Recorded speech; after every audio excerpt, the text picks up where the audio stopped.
All right, my friends, welcome to 2026 and the first episode this year of The Stern Truth Business Unfiltered. Before we get into today's special interview, this sit down, I just want to quickly remind you, we have the Entrepreneur Inner Circle that is beginning in just a couple short weeks. If you are interested in joining a small group of other entrepreneurs on the journey, we will be meeting weekly. It's ongoing. Come in and spend as much time with us as you would like. Get coaching, get mentorship, mastermind on topics with other peers, entrepreneurs who get it, topics that affect us on a daily basis and help encourage each other and hold each other accountable. It's going to be an amazing, high impactful group. So reach out to me. Details are in the show notes. Now, in today's episode, we sit down with this amazing duo, this power couple. They are partners not only in business, but in life as well. So sit back, grab a pad of paper and pen because you are going to meet Alison and David, two incredible entrepreneurs. Enjoy.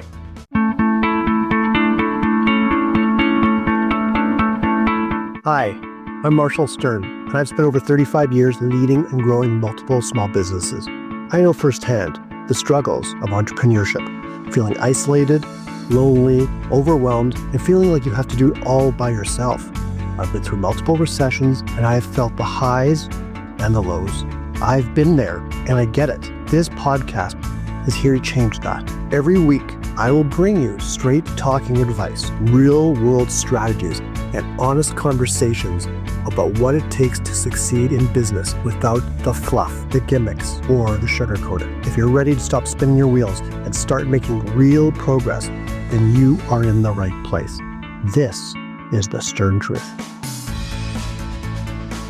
All right, everyone, welcome back to another episode of The Stern Truth Business Unfiltered. And I'm so excited because I have not one, but two people here today with me on, I don't know if it's my left or my right, whichever way you guys are seeing it. First time, Alison and David. First time we've had this on The Stern Truth. Welcome. Thank you. I'm Alison. I'm David. If you guys were Thank sure. you, Marshall, for having us. So Alison and David, for our listeners, are partners in business and in love. So why don't we, isn't that sweet? So I've known both of you over 10 years. Yeah. I think we started, right? We met. Tell us a little bit about, I guess, maybe Alison, your journey. Well, both of you, like what your business is for the listeners, and then how you both got into it. Go ahead, Alison, you go. Okay, so we're in financial services. We're passionate about helping people save, protect, grow, and pass on wealth generationally. And I never saw myself in financial services, never. But like many of your guests who are entrepreneurs, it was maybe an accidental or a second career.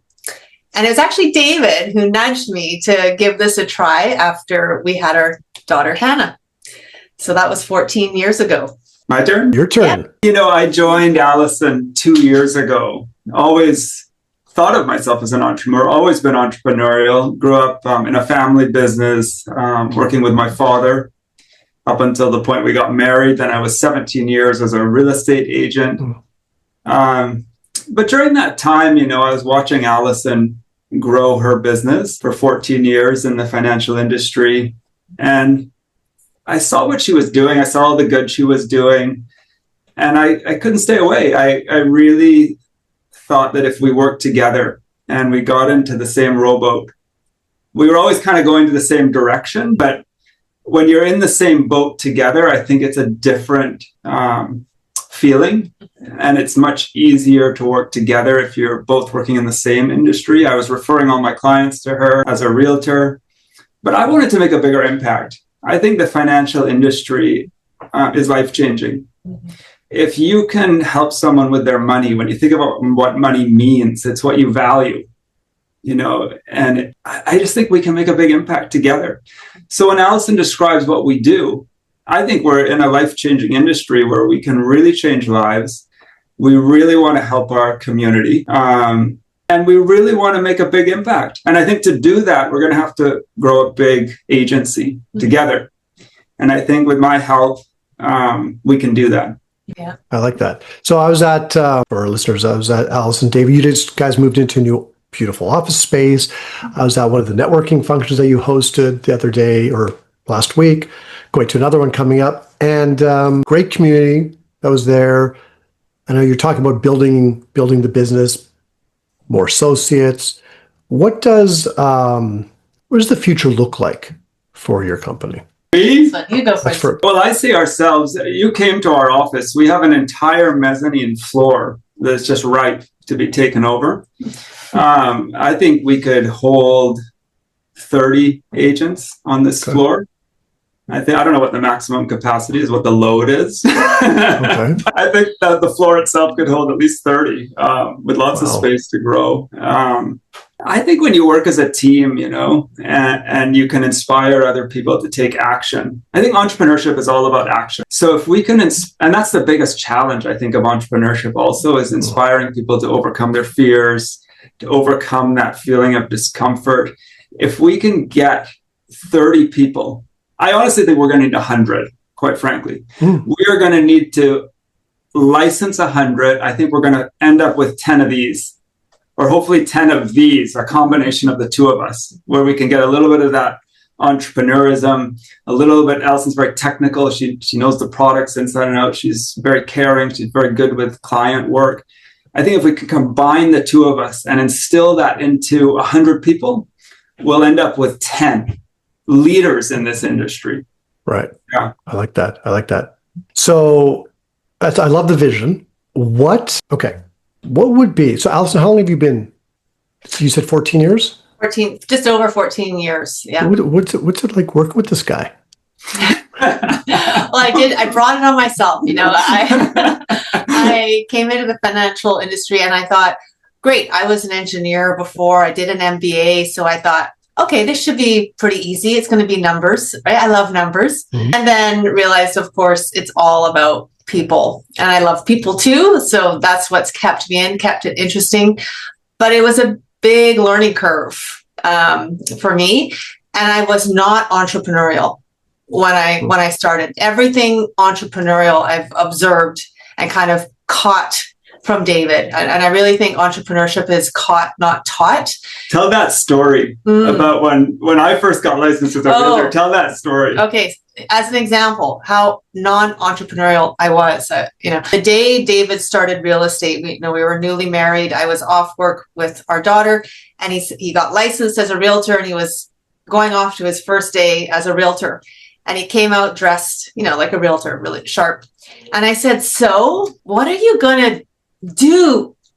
I really didn't know what you physically do. I was used to going into an office, you're kind of told what to do and you do it. Right. And he looked at me like I was crazy. He's like, "What are you talking about? I'm going to get on the phone, of course." And it was like this little light bulb was like, "Oh, I never thought of that." That's how non-entrepreneurial I was. And there's a place for that in financial services. We need people that are analytical, that are caring, that are like to do the creative problem solving. That's my comfort zone. But of course, as many of your guests have said, you have to get out of your comfort zone to be successful, to be self-employed or be entrepreneurial. And I did that to the best of my ability. But, I knew that I needed someone else on my team that was different. And David and I could not be more different. He's totally entrepreneurial, action-oriented, big vision, challenges people. And I'm trying to keep them feeling comfortable and safe. So I always knew that we would be an incredible team, but I had to wait for him to run the course of real estate to to see it. You have to see it for yourself, right? Yeah, no, for sure. So that's how we started working together. He finally got to the point in his life where he wanted to change and wanted to make a difference. And I said, I've got an idea for you. It was actually, Marshall, very emotional. When I remember when I decided to join Alison, we were up at a place called Sundance Ranch. Okay. My daughter loves to ride horses, and we were up there. And I was crying, actually. I came to Alison crying. I said, I need to change. Mm-hmm. I said, I'm not happy doing what I'm doing. I see what you're doing. I think we need to join forces. I had a lot of money trauma growing up. So that's why I really believe in the financial industry in general and how it changes lives, because a lot of that trauma can be avoided, but personally, I saw my father go through a lot of ups and downs in business, and it impacts you, as a young person, and it frames how you see the world. I used to see money from a very scarcity lens. I'd always want to hold on tight to it. I wouldn't want to spend money on myself. I would try to, as soon as I made a commission as a realtor, here, Alison, take it, invest it, grow it. Let's not, spend it on me. Put it into a fund and grow it. So I think this industry, it's all about your mindset around money. It's about what you value, and if you can reprogram that, you can really change the way you see the world. Yeah. I love that. Money's never about money. And I think that's also the beauty of teamwork. Dave and I come from very different money programming. I grew up middle class, kind of learned how to earn money and spend money. And spending was like a weekend activity. Let's go to the mall. I mean, I was an 80s kid, so that's what you did anyway. But let's go to the mall and, enjoy our money. I never learned how to invest or even doing an MBA. I didn't learn personal finance. And so I think if you come from these very different backgrounds and your life partners, you're set up for disaster, right? You're going to butt heads. Oh yeah, we used to fight a lot about money. That was the other advantage of Alison joining the financial industry. I kind of came more to the middle in terms of spending, and Alison came more to the middle in terms of maybe not spending as much, and being a little bit more conservative, putting aside money for our future. So it was kind of interesting how getting your license in this industry can also save marriages. Yeah. Not that we would have gotten divorced. I'd never divorced this woman. She's my favorite woman. Money can cause a lot of constant friction, and being in the financial industry, you're a bit of a counselor as well, and you draw from your own experiences to empathize with what other people are going through. So, okay, that's all nice. That's all the good, the beautiful stuff. Let's talk about let's get serious now. All right. The truth, the stern truth. Okay. What, for both of you, this is actually a question probably for both of you, because you've been in the industry for, two different lengths of times. But even David, going back to the real estate, here's the question. Because real estate, financial services, it's your own business. Both of them, it's your own business. What's been the most challenging for each of you during your entrepreneurial journey? Because our listeners are, from what I can tell, from what I think, because I don't know specifically who they are, they're entrepreneurs, they're business owners, or people who want to get into business, and they're at different stages of their business. And then we know it's ups and downs. Okay? Tell us some of the downs, the challenges. Do you want to go first, Alison? Sure. Well, I think no question, rejection. That's most people's biggest fear. And no matter what industry you're in, you've got to turn over some stones. You got to put yourself out there. You're going to get people that say no, thank you, or maybe just no. And why don't you just get a job? So you're going to get rejection. You're going to get people who care about you in their bid to protect you, try to encourage you to quit.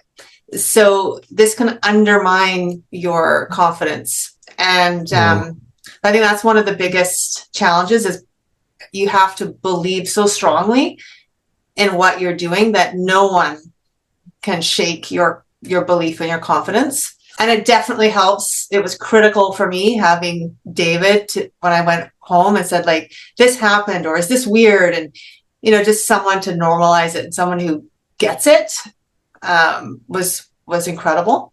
But I think that was one of the biggest challenges. And I think taking action, doing the hard things. And Dave really coached me on that. I would say I got all this stuff done, all this busy work. It was really fun. I did lots of analysis. And he'd say, but did you make this call? Did you call that person you've been avoiding calling? And I was like, so yeah, having someone to make you do the hard stuff. Well, and I just want to jump in there before David goes, because you're married to, you have a mentor right beside you. Yeah. You go home, right? And that's so huge, because so many people, so many business owners, their spouses or significant others or friends don't get what they do. because they have a 9 to 5 job, so they don't have someone to go to. They have to go reach out, and to someone like myself or to another mentor or someone, or other people who find people who are like business groups, which is, I always recommend, get involved, like Essential. Like the group that we're part of, be around other entrepreneurs. Essential. Yeah. So important. Yeah. Because if you don't protect what's between here and here, then you're going to be brought down. Yeah. Like if you have to protect your mindset and grow your mindset. And I think you can only do it if you're an entrepreneur. You have to be around other people who walked that path or who are walking that path, because your biggest obstacle, even more than the rejection, but related to the rejection, your biggest obstacle is yourself and the mind 100%. that you will play with yourself, the justification, the excuses, and taking 100% responsibility. Like that lesson in itself is really tough. And I always say, if you cannot take responsibility or credit for your success unless you take responsibility for your failure. Yeah. And I think that's a big lesson. Yeah, no, 100%. But what I love was like the taking action, the way you explained it, Alison. Like most people wouldn't, if they don't take action, they'd go home, tell their significant other, "Oh, I didn't do this with it." And the significant other would say, "Oh, that's okay. That's okay. That's you can do it. No, that's fine. That's fine. Just keep doing that. Don't worry. If you don't want to do it, don't do it." Yeah. Whereas David said, "Hey, no, what are you doing?" Okay, your turn, David. My turn. Your question was the biggest challenge, both entrepreneurial as a realtor and now in finance for me. Yeah. For me, I've always struggled, even as in school. I've always had this feeling that I wasn't good enough, because I have ADHD, maybe a bit milder than some, but I do struggle. It took me longer to learn in school. I really struggled in school, and the teachers would say, "Well, why can't you just do?" Like, it wasn't known. ADHD, these different neurodiversities, they weren't known back when at that time. And it was I would get reports. He's causing trouble in school. He's a rebel. He's shocker. He's loud. He's disrupting the class. I was always getting into trouble in school. I was in the hallway. Send you out into the hallway. But they didn't understand all these neurodiversities at the time. So then I started to think, well, maybe I'm just not good enough. And even into adulthood, I didn't understand that until we had our daughter, who also has ADHD, I didn't know what was wrong with me, and therefore I think I would always question and doubt myself as an entrepreneur, and I would second guess and I would lack faith. I think that's when Alison talks about belief, I think those words, belief and faith, are critical to entrepreneurship. Without that, you're basically going nowhere, because as an entrepreneur, it's not like anyone's telling you what to do. It's not like what's going to happen. Every day is so different. I mean, you can establish good habits and discipline and all those things that are required to be an entrepreneur, but things come up, things happen, failures happen. You anticipate something happening and it just doesn't happen how you want it to. And then the question is, how quickly do you get back on that horse, or do you continue to beat yourself up and get into a hole? And then do you start to blame others, the situation, or do you get back up? How quickly can you get back up? Those are the things that I think I've watched Alison do. She gets back up quickly. It doesn't faze her. She blocks out these things that happen to her, these things that don't go well.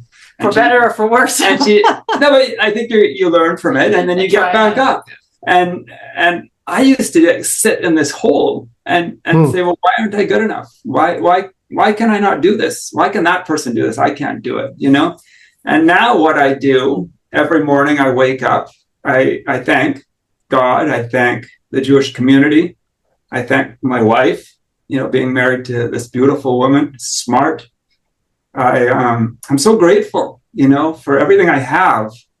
And I think if you can frame your morning that way, you wake up and you're ready to hit whatever's going to come at you, nothing phases you at that point, because you're already set for success, because your mind is in that place of gratitude, So I think I've learned over the years to ignore that not good enough thing that's spinning in my head, and instead think about what I am grateful for and what's possible, And I think human beings can do anything they put their mind to. If I can do it, I think anyone can, because I've had some struggles, in my life. Wow. It's true. He meditates every morning. I meditate. I do, because of this chemistry in my head, I think I have to do everything. Right. No, but honestly, I mean, this is why I love this podcast, because, and I really want to just acknowledge, David, you for the transparency and the honesty, because especially from a guy, it's very rare for, like, men just don't talk about this stuff, right? I mean, women a lot more so, and I'm pretty feminine. I'm not going there, but seriously, I want to acknowledge that, because that's what this podcast is all about. It is what the listeners want to hear. They don't want to hear all the fluff about this and about that. And success is success and whatnot, but there's the dark side too, right? And there's the getting up and especially like in David's case, like, so David, right, that you have to do, like Al said, you'd have to do extra, in order to prime yourself and to be ready. Yeah. And whereas someone else doesn't. But honestly, and a lot of people get stuck in the valley. Yes. Yeah. Right. Just had another interview with someone, and we talked a lot about the same thing. And it's all about it. I'm going to repeat it again. I remember Ben Affleck when he won for Argo, Best Actor for Argo, and he got up there and he said, in life, you're going to get knocked down, but you got to get up. Mm-hmm. Yeah. And the fact that the two of you have each other to help each other get up, spouses, partners should be able to do that anyways, but you both are doing it. You have one vision together, both in life and in business. And I love that. Here's the famous question for couples in business. How do we stand each other all the time? Well, there's that part. How do you separate? Oh, that's tough. It's tough. Yeah. I think, one thing that helps is we're both very different. Okay. So that helps because we're not stepping on each other's toes, and we genuinely respect each other's strengths and gifts. I don't know that we do separate all that well. I think we do. We're awful at it. Yeah. We're observing, being better about Shabbat. We've seen the need for Shabbat, and I think we take time out and we kind of cue each other. We're not talking about business, and we'll forget. No, let's not talk about business. We work on it. But I think we're both excited about what we do, so that helps. But you can bring each other down, or you can lift each other up, right? So we always have to be really careful of that. But I think we came to an acceptance that our work and our life and our family, it's one ball of wax. Like, there's no such thing as balance. And I think we both accept that. And I think one other thing that's helped is before, when we were both self-employed, me as having a practice and Dave having real estate, we were competing. We would be in conflict more because I have a client tonight, or I'm going out to this event tonight. No, I've got a client. And real estate would always win out because there's always a time urgency, right? And it was like, we're both naturally competitive to begin with, but then you throw that kind of competition for time and resources in, and it was harder. Yeah. Now that we're both working together, I find it so much easier. Agreed. Nice. What was the question? Repeat the question. I don't remember what the question was. No, it was all about just how you separate. The separating. Oh yeah, I don't think we do. Yeah, I definitely don't think we do. And I think it's a challenge sometimes. Like, I think Alison and I, again, we're so different. And I think I need more time than Alison does. Or Alison maybe doesn't recognize when she needs time. Yeah. But I definitely know that I need recovery time. Like, I'm getting more mentally tough, though. Again, I think from the example Alison has set, she's very mentally tough. I don't think I'm as mentally tough. I find socializing, I find, talking in front of people, working all day at something that may be analytical, or my brain isn't as designed for it as Alison's is. Sometimes I'm very, very tired at the end of the day. Alison said to me the other day, you got to get over this. Like, do you not like work? You got to get over working hard. You're supposed to work hard, I don't know. Not very supportive. No, but I think there's, it's one thing to work hard, but I always think we have to work hard at the right things. Yeah, that's David's famous counter. And then No, because I know that, again, because of my wiring and my chemistry in my brain, and because maybe I'm more emotional, I get tired, emotionally tired and mentally tired more quickly than Alison. I really recognize that I need to focus my energy on the most important things, not the urgent, but the most important things. Like right now we have a vision, and I am like a racehorse with these blinders on. Yeah. And I'm not looking side to side. I'm looking at 10 candidates to get licensed in the next 30 days. 10. All I'm thinking is 10. This number 10 is just repeating over and over in my head. And I can't stop thinking about it. I'm like, who's the next person we're going to meet with that's a possible candidate? That's all I want is 10. And Alison is analyzing funds. And I just don't have the mental capacity to do all of that where Alison can shift, I think. Well, maybe not so easily, but I kind of have a broad focus. Dave has a narrow beam, right? So it's you need I both. think it's why it's brain chemistry. It's brain. I think it's related to how we're wired, and I think it's not that one is better than the other. It's that you need both. You need both. Can you imagine if you were both two Davids or two Alisons? Nothing would happen probably. Well, nothing would happen well. You need such a good planner, But I mean, I think for my skill set, I can build a great practice, but I'm never going to be able to scale. And I didn't leave engineering to build my own job. Like I left engineering because I saw the potential to scale something and scale a business. But I needed that skill set working with me to remind me about, okay, how to take the action to scale. And I think that's why David is such an essential part of the team, because his job is to help us scale and duplicate as opposed to just building a practice. Right? But we're so good at attracting clients, but I want to attract people with grit. I want to attract people that are dissatisfied, that want to make an impact, that want to make a change, people that have some of this entrepreneurial spirit we're talking about, and that are willing to have some faith in themselves, take responsibility for their lives and do something, do something meaningful. Well, and I can tell you, I think I'm a good judge of character. And just from everything you're saying and what I heard you say a few weeks ago or last week, I mean, you're going to do it. You're going to achieve it.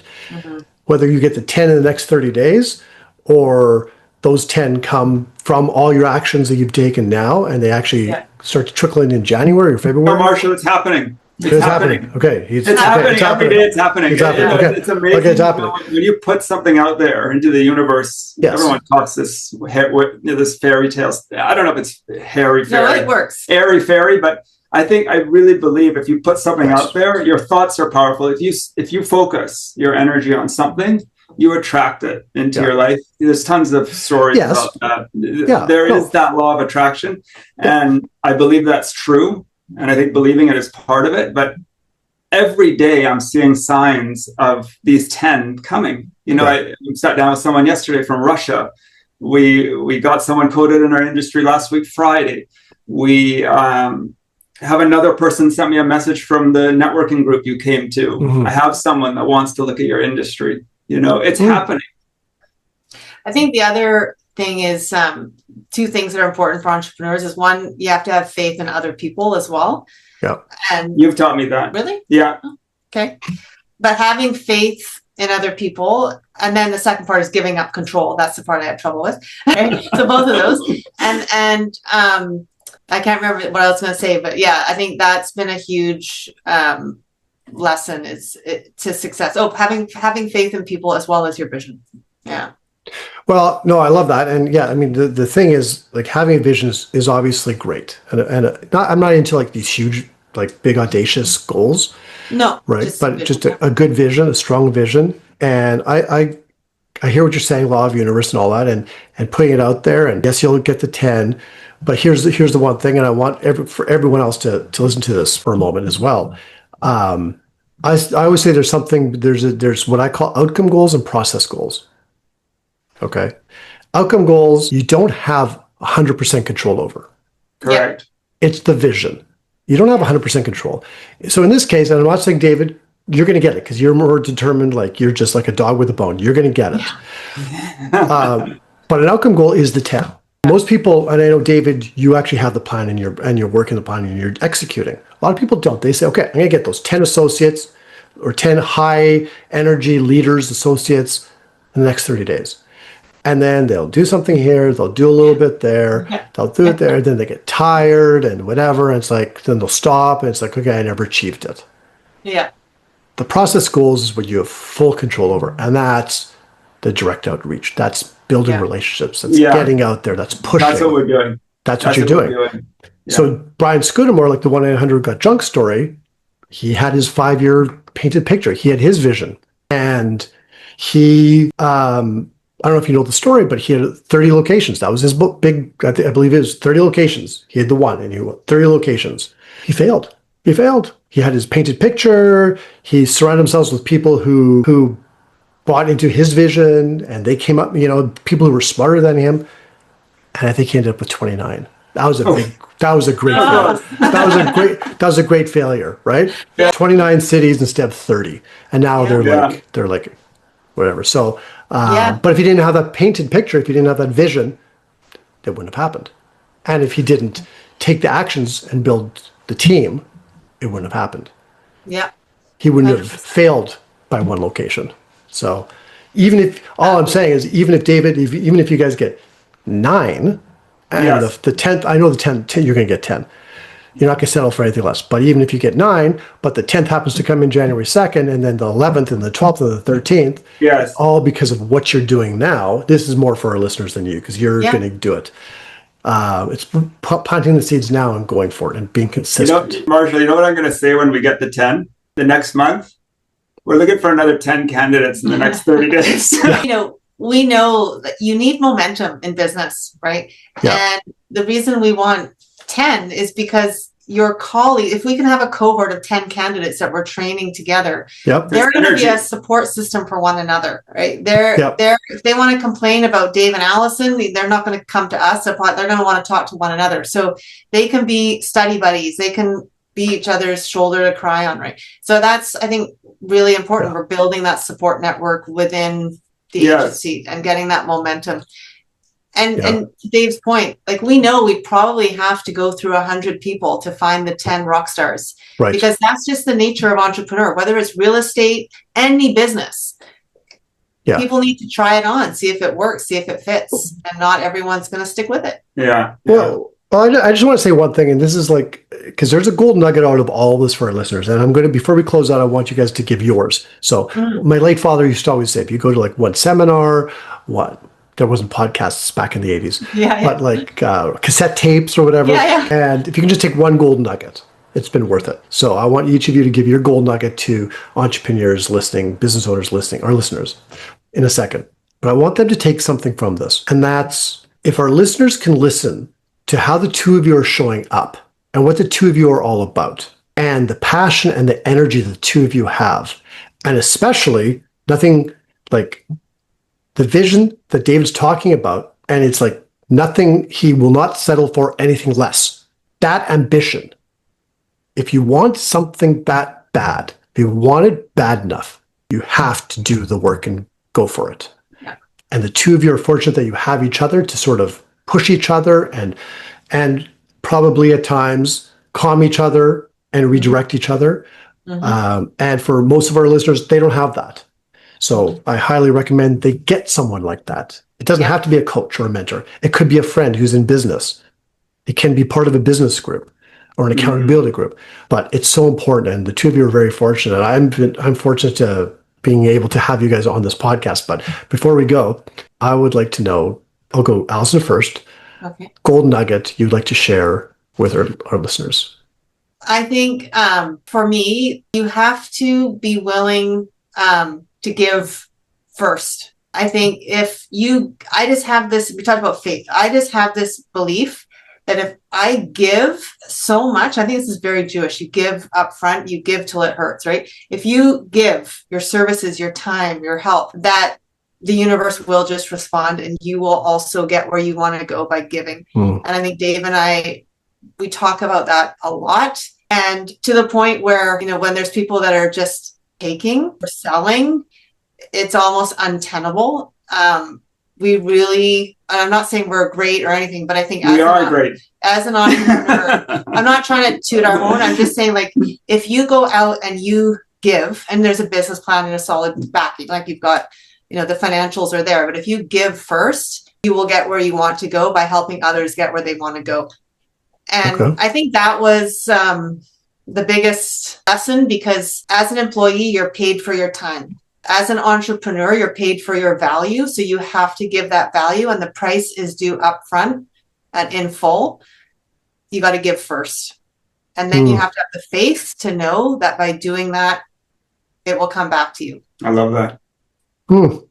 Yeah. Well, I mean, Dave, it's hard to top that one, but yeah, I love that. Because no, how can you, let's compliment it, because that's give first. I think that's awesome. Yeah. How would you say? Marshall, when I look at my wife, I would say that's what I've learned from her. Yeah. The biggest lesson I've learned from Alison is this idea of giving value up front and giving first, and giving till you just can't give anymore. And it's something I've struggled with. I don't think I'm a taker necessarily, but I shouldn't expect it, but I almost expect reciprocation. And you can't expect someone to reciprocate. You give without that expectation. And I think that's something I've struggled with. Alison is better when it comes to that. She doesn't expect it. I think my nugget goes back to my biggest challenge, which is being able to get back up quickly after a setback. That's something I've struggled with the most. And I think that's something that I've gotten better at. Like now, I remember as a real estate agent, when I would get knocked down, I'd have a past client come back to me. I helped them buy a house and they wanted to sell the house now. And then they'd go with another realtor after interviewing me and another realtor. This is after I've gone to Costco to buy them a rug to furnish their house, to stage it. I'm not resentful. No, I'm joking. No, but I remember like these things, I would get knocked down. Like I would be out for a week or two in this hole, Now when I get knocked down, like I'm back up. Yeah. Like before the end of the day, I'm like, okay, what's next? What are we going to do next? What are we going to try next? How are we going to adjust and slightly adjust our approach so that the next time we have a better chance of, not that it's not going to happen again. It probably will. It more than likely will, but that we can mitigate the chances of it happening. Maybe it'll probably just happen in a different way. Yeah, but I love that. I've worked so hard on just getting back up quickly. I love that. And it's resilience. But I'll tell you, Marshall, the best way to get back up quickly, this is something I've learned. When you get knocked down, take action right away. Yeah. Do something small that gets you back focused on a path where you're focused again on what you can do, and you stop thinking about the things that went wrong and what you didn't do right. Think of what you can do right now and do it right away, so that you get back up quickly. Make a phone call. Get on the phone, schedule a meeting, do something, so you're back in a positive mindset where there's the potential again for something positive to happen. Yeah, no, I love that. And like Tony Robbins, I think, talks about changing your physiological state. Yeah. So it might just be as easy as putting on a song that like from the 80s, because we're from the 80s, right? And Marshall, I just want to make sure, I want to acknowledge you. Gratitude, Yeah, not just for today, but 10 years ago, when you were driving your car, the Kia Soul with the branded, and so I kind of recognized you, and I walked into Starbucks one day, and I didn't know you yet. It was BTT days, and I overheard you talking to a young person, and you are a giver. I recognize that right away. You are mentoring this young person with so much care and empathy. I was like, that's the kind of person I would want talking to my kid when they're older, Like, I was so impressed, and it always stuck with me. And over the years when we've had interactions, you've always been so supportive and so giving to the community, not just your clients, but to the whole community and to entrepreneurs. So I just really want to acknowledge and thank you. Thank you. All the work you do. And so Yeah. Thank you. And Marshall, feel free for this next networking event that you're speaking at to bring people that you Invite care your about. audience. Invite Yeah. your audience, people that you care about. You know. Okay. We- No, Yeah. I appreciate that. And I appreciate the comments. And I don't remember who I was talking to, but I do remember, and I remember meeting Yeah. David. And then actually we had coffee, the three of us, talking Yeah. with John Maxwell and that a little long later. Yeah. Okay. So if people want to get in touch with you, whether it's to associate or just to pick your brain, and because the interesting thing about this episode is like, it's like 2 in 1. It is 2 in 1. But it's like, but you're so, the two of you, and it's amazing, you're so different. Yeah. And I could just see the synergy. No, you're so different, but Yeah, the synergy, I know. and so it's like our listeners are getting 2 completely different challenges, 2 completely different personalities, which is awesome. I could put, if they want to get in touch with you, what's the best way? By your website? Yeah, we have a website. The website? Okay. There's a ton of videos on there. It's called settongroup.ca, SETTON group.ca. Perfect. And there's a ton of content on there. I've actually filmed myself because I have a short attention span. All my videos are 1 minute long. And I've done a lot of videos on mindset and ADHD, entrepreneurship. I've watched a lot of them. What's that? I've watched. You've watched them? Are these ones that you were putting on Instagram? Yeah, I've watched a lot of them. Yeah. So that you could, they're all over the Setton Group website, for good or for bad. Settongroup.ca. And our events. Yeah, our events are Including the there. one you're speaking at. Yeah. You can January register. 11th. Yeah, you can register for our events there, and they're all free. Our events, we don't charge. Perfect. Yeah. No, that's awesome. Okay. No, thank you so much, the two of you. This has been actually just amazing. Thank you, Marshall. You guys have made my day, and That's fun. Likewise. I'll see you guys at your next event in December for sure. Good. Perfect. And thank you. Just to thank you for everything that you do, and just the energy and the givingness, and you've given a lot to this podcast. So I appreciate it. Thanks, Marshall. I hope we added value. Absolutely. So that's it, guys, gang, everyone. I want to hear the feedback from this episode. Like, come on, there's so much here in the Gold Nuggets. So, review, like, but comment and share. People need to hear the messages that both Alison and David have given the Gold Nuggets. So thank you both. Thank all of you. And we'll see you again next week in another episode of The Stern Truth, Business Unfiltered. Thank you so much for tuning in to The Stern Truth. If you found today's episode helpful, we would love to hear from you. Please like, share, and leave us a review. Also, if you'd like to be a guest in an upcoming episode or join us in one of our Momentum Accountability Group sessions, simply email me to marshall@marshallstern.net. That's marshallstern.net. And don't forget to hit the subscribe button so you never miss an episode. Until next time, keep pushing forward and leading with confidence.